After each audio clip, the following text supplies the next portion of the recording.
tunaposoma Moses na yeye alipokuwa analinda kondoo,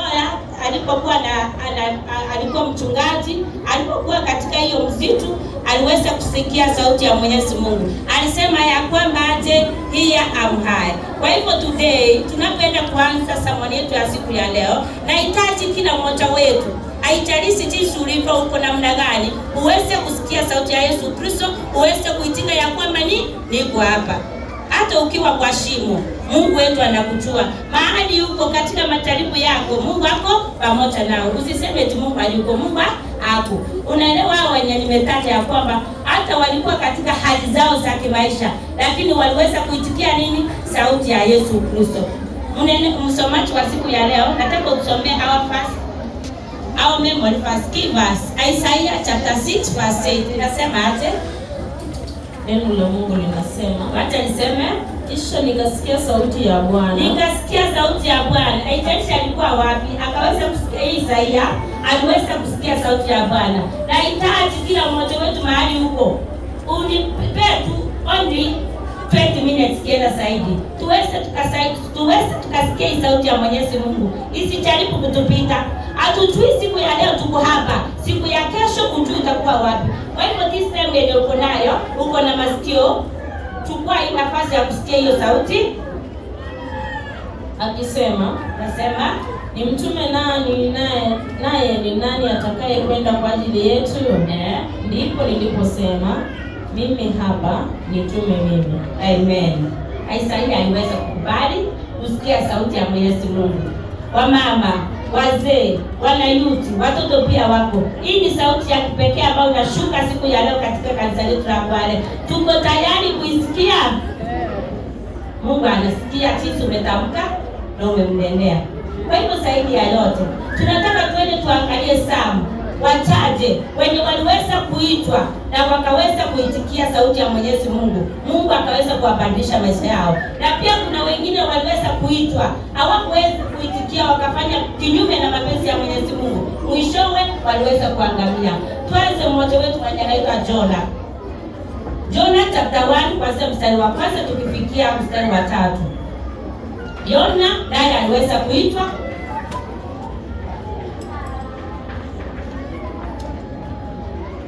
Yona aliweza kuitwa na Mwenyezi Mungu aweze Yona chapter 1 ukisoma mstari wa kwanza ukifika 3, tunaambiwa ya kwamba aliweza kuambiwa aweze kuondoka katika mji wa Ninawi, aweze kwenda kuwapigia makelele, ambie watu wasifanye nini? Wasiangamie.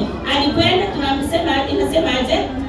Basi neno la Bwana lilimjia Yona mwana wa Amitai, kusema, ondoka uende Ninawi, mji ule mkubwa, ukapige kelele juu yake, kwa maana uovu wao umepanda juu mbele zangu. 3. Lakini Yona akaondoka akimbilie Tarshish, apate kujiepusha na uso wa Bwana. Akateremka hata Yafa, akaona merikebu inayokwenda Tarshish, basi akatoa nauli, akapanda merikebuni aende pamoja nao Tarshish. Atia hapa mnenaji, ni historia ambayo mnaelewa tu ya Yona. Mungu alimkutia akamwambia kwamba nahitaji watu wangu walio katika nchi ya Ninawi. Kama leo vile ameniambia ya kwamba hapa mbele nikuje kwa washirika wa Kwale waelezea kwamba kanisa letu linaweza kuangamia. Wamama mko wapi mwenye mtaweza kujitolea siku ya leo? Muweze mkaribia kanisa letu la Kwale uweze kuinuka. Ndio sababu Mungu akapitia yetu kumwambia tafadhali watu wangu wanaendelea kuangamia. Yona kuweza kusikia. Ndio sababu hata wamama hapa wengine unapoambiwa chamba ya kwamba leo siku ya leo simama uweze kuongelesha wamama, unasema hapana, nitawaongeza watasikia namna gani? Hiyo ndio tunafanya nini? Tunarudi nyuma. Mungu wetu anahitaji sauti ya Mwenyezi unaposhuka saa hiyo wakati wa pekee. Uweze kuchukua hatua ni kwa sababu ya kusikia. Tunaambiwa Yona alikataa. Kwa sababu ya kukataa akaondoka akafuata njia zake. Hakika mnapoingia hiyo story zaidi ya yote isemekana ya kwamba aliweza kwenda ile mekebe alipanda. Ilienda ikafanya nini? Aliweza kuangamia akiwa huko ndani. story yako unayoanza mpaka samaki ikafanya nini? Ikammeza. Ni kwa sababu ya nini? Kutosikia sauti ya nani? Ya Mwenyezi Mungu. Pia tunaambia kwamba kutosikia sauti ya Mungu kuna pia consequences ambazo zipo. Kwa njia ya kipekee, wakati wa kipekee tuweze tukasikia sauti ya Mwenyezi Mungu jinsi inavyopita. Sauti ya Mwenyezi Mungu tuisikie. Tukikosa kuisikia, kuna ile maafa inatuandama. Tukiweza kusikia, haijalishi hiyo ni maafa ama maugonjwa, Mungu wetu anaweza kutuletea ile chama ambayo itasema utasahau kila wakati. Kwa sababu tunasema kwamba sasa ungekuwa unaambiwa kiongozi fulani yako mahali fulani tupatikane hapo, ungesingizia hata kama ulikuwa kwa nyumba kichwa inakuonga. Kuna wengine sasa hivi ataweza kaa kwa nyumba aseme ya kwamba hii kichwa singeenda, lakini angesikia mahali kwingine kuko mahali anapewa pesa, angefanya nini? Angefika hivyo. Kwa hivyo hii asubuhi njema tunaambia ya kwamba sauti ya Mwenyezi Mungu jinsi imetuelekeza tunastahili kufanya hivi, tuweze tukafanya. Tusipuuze, kwa sababu mwishowe unaona Yona mahali alifanya nini? Aliweza kumalizia. Msomaji wa siku ya leo pia nataka tuingie mwingine, tunaenda kusoma sasa hivi, anaitwa Peter, Luke chapter 5 verse 1 to 3. Tunaambiwa Peter alikuwa mvuvi wa samaki. Ni Peter kwa muda mrefu walikuwa wanachukua kazi yao ilikuwa wafanya nini? Wakufua samaki. Lakini hiyo siku unaenda msomaji tusome Peter chapter 5 verse 1 to 3.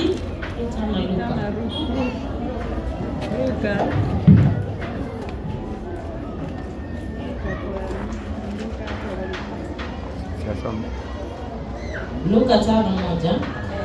Biblia inasema, ikawa makutano walipomsonga walisikiliza neno la Mungu. Yeye alikuwa amesimama kando ya ziwa la Genesareti, akaona vyombo viwili vimekaa kando ya ziwa, lakini wavuvi wametoka wanaosha nyavu zao. 3, akaingia katika chombo kimoja ndicho chake Simoni, akamtaka akipeleke mbali kidogo na pwani. Akaketi akawafundisha makutano ali chomboni. 4, hata alipokwisha fikia hapo tunaambia kwamba Yesu alikuwa anapita kazi yake, alikuwa anafundisha na kufanya miujiza yake ya hali ya kawaida. Tunaambia Petro walikuwa wanafua samaki, lakini hiyo siku yeye ni mvuvi kila wakati. Kazi yake alikuwa anafua samaki wakiwa na Yohana. Wakiwa hiyo siku ikafika hawakuweza kufua the whole night. Tunaambia wakati wote alipokuwa anaendelea kufua hizo samaki wakatoka wakiwa wametoka. Ndio Yesu Kristo aliingia akakaa na wao akaendelea kuwafundisha. Ni akawaambia kwamba mahali imefika sasa, ingieni mkafanya nini? Mkafua samaki. Akashindwa. Petro tunamwelewa ni disciples, alikuwa mtu wa kielele sana. Tunaambia Yes, unatuambia tuanze kufua samaki. The whole night tumezunguka na mimi mfuaji wa samaki kwa masiku mingi. Lakini leo hatukuweza kufanya nini? Kufanikiwa na kufua samaki. Yesu akamwambia nimwambia kwamba ingiza net yenu mkaweza kufanya nini? Kufua samaki. Verse 7 na 8 inatuambia nini? Sasa inasema wakawapungia mikono washirika wao waliokuwa katika chombo cha pili waje kuwasaidia. Wakaja wakavijaza vyombo vyote viwili hata vikataka kuzama. Hivyo tuatie hapo. Sasa walipokuwa na ndio akashinda nini? Lakini Yesu Kristo sasa aliwaambia ingiza hii net, muweke kwa maji ndio muweze mkafua samaki. Hakika waliweza kufua. Na imagine sasa walifanya hivyo ndio wakakuta kuamini kwa Yesu Kristo. Hata kama walikuwa tatizo au comes the whole night. Hatutaweza kufanya nini? Kufua samaki. Lakini hiyo wakati wa kipekee walipofua hivyo ndio wakaamini Yesu Kristo. Ndio kutoka hiyo masaa wakaanza kumfuata Yesu Kristo kupitia na kazi alikuwa anafanya. Ni kwa nini Yesu tumeleta Yesu njema hivi?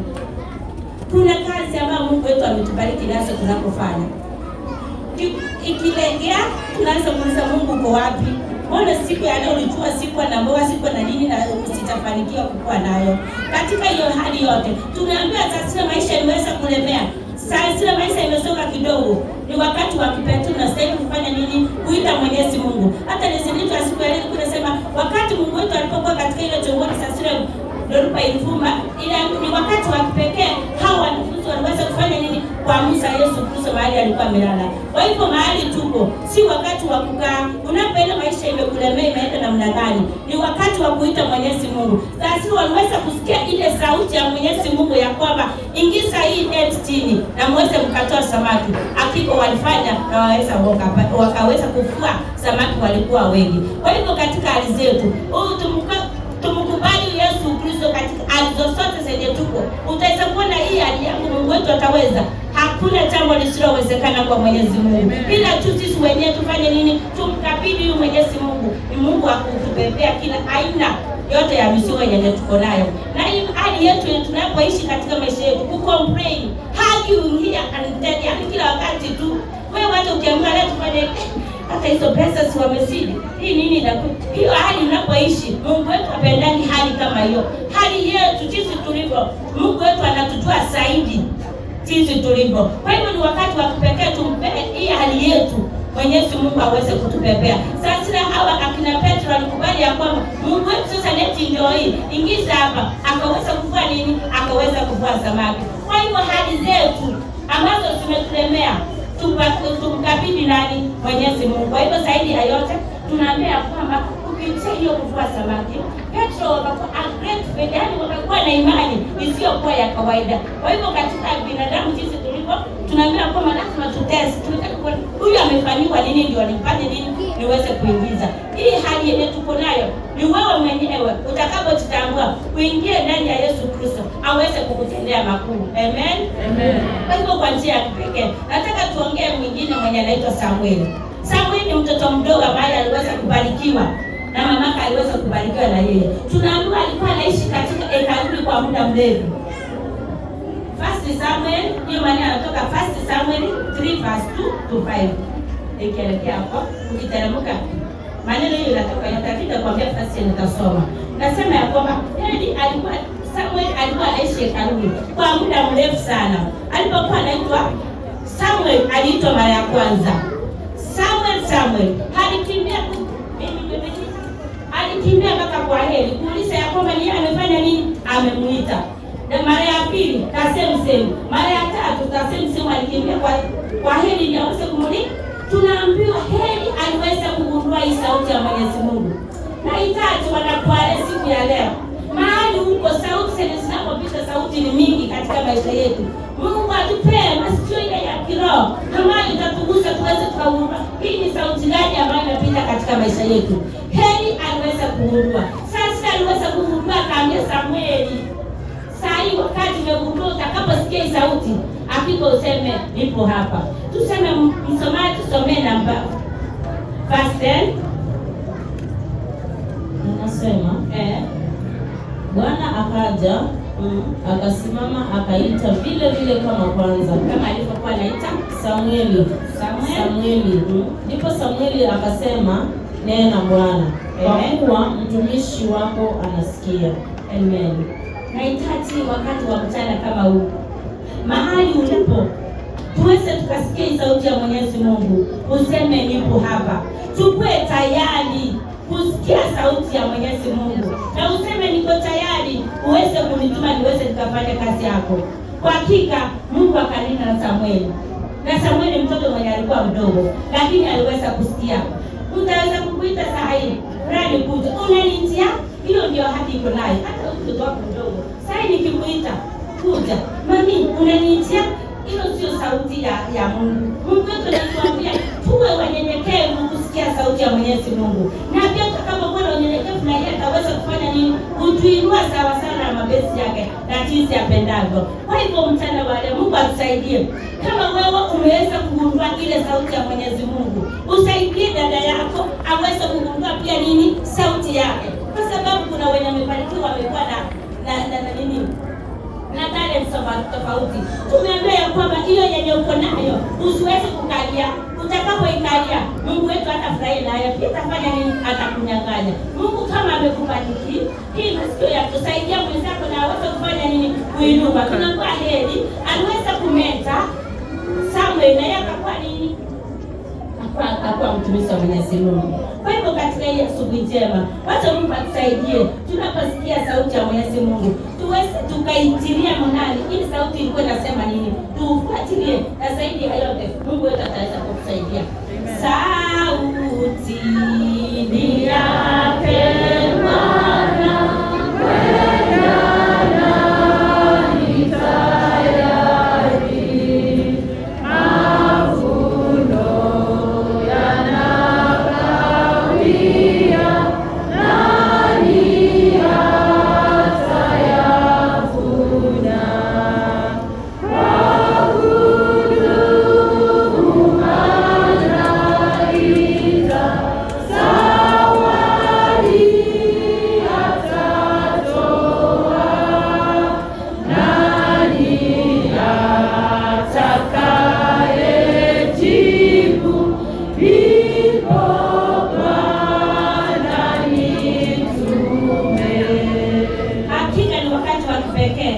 jinsi umesema upo na mbingu pia imesikia ya kwamba nipo kwa sababu ya kufanya nini? Kutuma kueleza injili ya Yesu Kristo.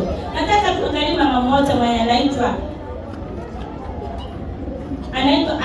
unknown woman. Tunaambiwa huyo ni mama mwenye alikuwa widow wa Servat. Tunaambiwa huyo mama katika hiyo maneno inatoka kitabu First Kings chapter 17. Imebeba hiyo yote. Tunaambiwa kwamba huyu mama hakika alikuwa mchana.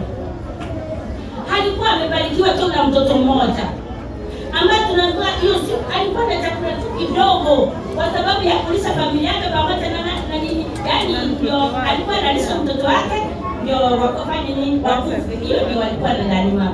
Lakini tunaambiwa ya kwamba kuna prophet Mungu aliahidi ya kwamba aweze kuingia huko.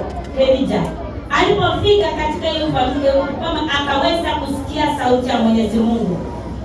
Widows sasa aliweza kusikia hiyo sauti ya Mwenyezi Mungu, akukata, akaongea, wakafanya nini? Wakaweza kushiriki pamoja. Tunaambia katika hiyo kushiriki pamoja, Mungu akaibarikisha ile jagi, ikafanya nini? Ikajaa, au kaweza kukula mpaka wakati ukafanya nini? Ukaisha wakati wa njaa.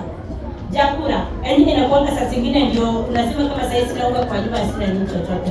Lakini chakula Mungu wetu ameifananisha hapo. Kwa nini? Binadamu tumeweka chakula kama kitu kingine ya mbele mwetu. Usipokuwa na chakula huwezi kuishi, si ndio? Lakini alifunguka ndani mwake ni kwa sababu ya hii prophet mwenye alituma katika hiyo familia yake.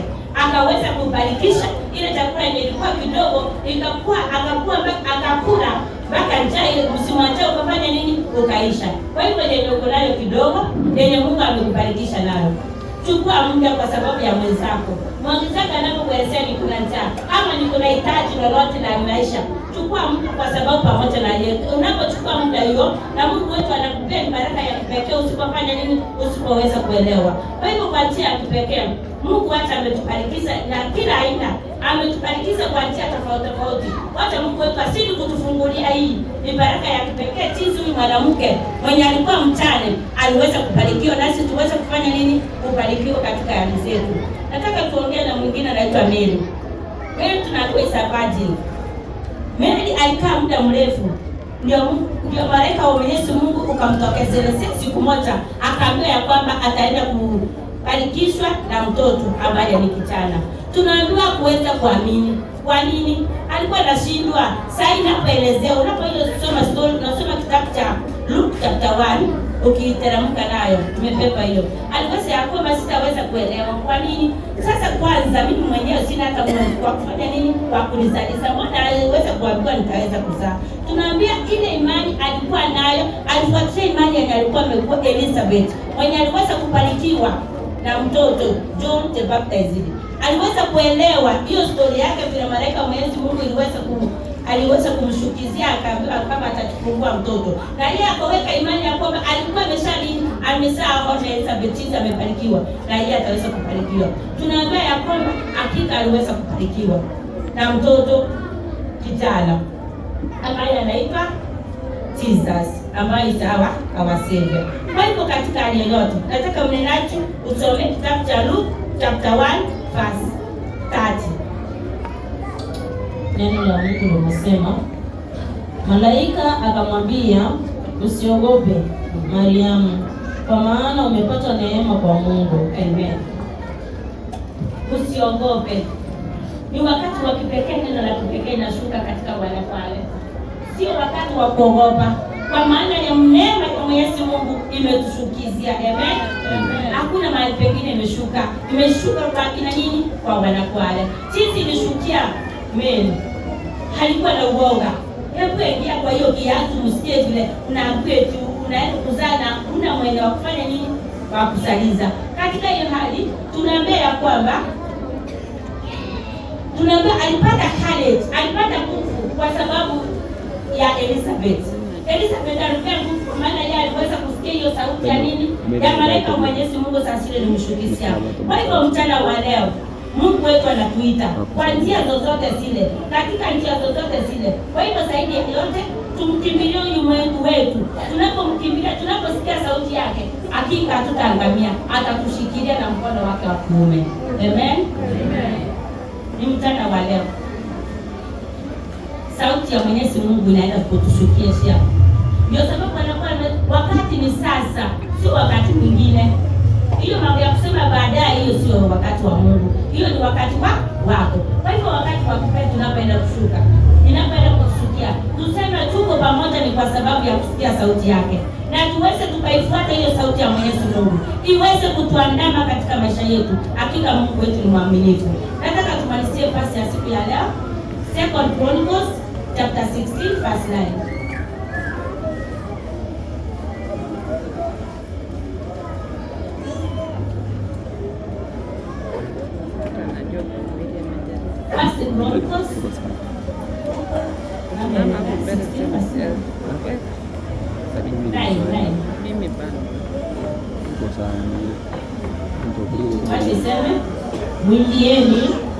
Mwimbieni kwa zaburi, sitafakarini ajabu. Second Chronicles, samahani, 16:9 inasema kwa maana macho ya Bwana hukimbia duniani mwote, ili ajionyeshe mwenye nguvu kwa ajili ya hao waliokamilika moyo kuelekea kwake. 2 Chronicles 16:9. Macho ya Mungu anaangalia mahali alipo.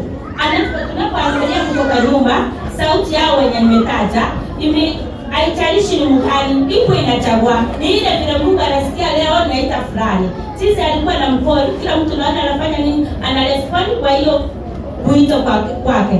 Kwa hivyo Mungu wetu mchana wa leo anatuambia ya kwamba wewe mwenyewe uchukue choice yako wewe mwenyewe. Ni wakati wa kipekee amekuita. Utasikia sauti ya Mwenyezi Mungu ama utaikataa. Kwa hivyo mchana wa leo sisi tumesoma katika neno lake la siku ya leo. Tusikie hii sauti ya Mwenyezi Mungu. Tuifuatilie jinsi inapotuita, ya kwamba mwenye aliweza kusikia aliweza kufanikiwa katika maisha yetu. Amen. Kwa hivyo mchana wa leo tunaenda kumalizia neno letu la siku ya leo. Mungu wetu angalii sura. Mungu wetu angalii jinsi umefaa. Mungu wetu anaangalia ndani ya moyo. Sauti yake jinsi imekuja, umeichukulia namna gani? Imekuelekeza namna gani? Zaidi ya yote tutakapokaa chini ya miguuni pake, atatuinua sawa sawa na jinsi upendavyo. Jinsi aliweza kuinua Elizabeth mwenye alikuwa naona amezeeka, hana namna yote, aweza kumbarikisha mtoto kijana ambaye alikuja kutusaidia kama sisi kutuokoa. Ndio sababu tufanye nini? Tupo. Kwa hivyo mchana wa leo nahitaji kila mmoja wetu, sauti ya Mwenyezi Mungu imeshuka kwetu, tuweze tukaisikia na tusiachilie iende hivyo, tuweze tukajitolea. Ni kwa sababu ya kufanya huduma yake wakati wowote. Tusimame na nyimbo zetu 107 kwa sababu ya kumaliza mahubiri ya siku ya leo.